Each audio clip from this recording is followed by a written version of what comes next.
قرآن پاک نے کہا یہودیوں پہ اللہ نے ذلت مسلط کر دی ہے، یہ ذلیل ہے، ان کا کوئی دیش نہیں۔ وہ جہاں انہوں نے قبضہ کیا ہوا نا فلسطین میں، یہ قبضے کی جگہ ہے اور ایک مٹھی بھر ملک ہے، شاید 60-70 لاکھ آبادی ہو اسرائیل کی۔ اگر امریکہ اس کی مدد نہ کرے تو اسرائیل قائم نہیں رہ سکتا۔ اور اس کے گرد 12-14 اسلامی ملک ہیں۔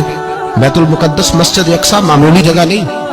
حضور نے فرمایا 3 سفر کرو تو سمجھنا ہم عبادت کر رہے ہیں۔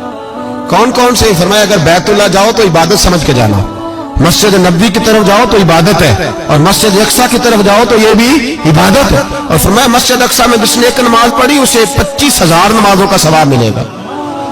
یہ وہ مسجد ہے جس کے ساتھ معراج شریف جڑا ہوا ہے۔ قرآن پاک نے کہا کہ اس مسجد میں سبحان اللہ اسریٰ بعبدہ لیلا من المسجد الحرام الی المسجد الاقصی۔ مسلمانوں، قرآن کہتا ہے کہ تمہارے معراج کی شان رسول پاک کی مسجد اقصی سے جڑی ہے۔ جس محبوب کو رب معراج کرائے تو مسجد اقصی میں لا کے کرائے۔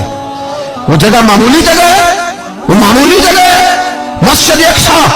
نبی پاک نے وہاں نبیوں کی امامت کرائی، 17 مہینے اس مسجد کی طرف منہ کر کے تیرے اور میرے رسول نے نمازیں پڑھی۔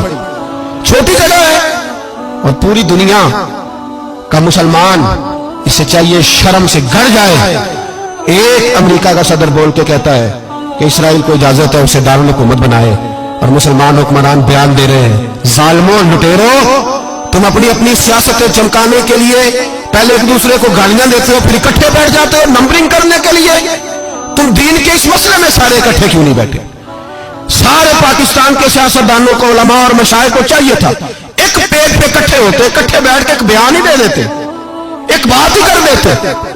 پھر میرا سلوٹ ہے ترکی کے صدر کو، پھر میرا سلوٹ ہے ترکی کے صدر کو۔ عجیب بات ہے نا کہ اس کے پاس ایٹمی طاقت آپ سے کمزور ہے، آپ کی تگڑی ہے۔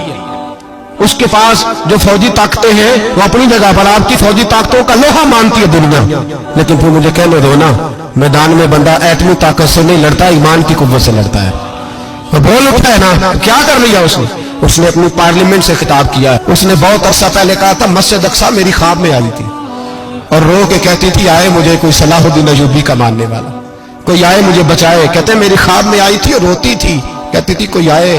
اور ایک شاعر نے کہا ہے مسجد اقصی نبی پاک کو بھی بلاتی ہے، کہتی ہے ایک بار پھر طیبہ فلسطین میں آ، راستہ دیکھتی ہے پھر مسجد اقصی تیرا، ایک بار پھر سے طیبہ سے فلسطین میں آ، راستہ دیکھتی ہے پھر مسجد اقصی تیرا۔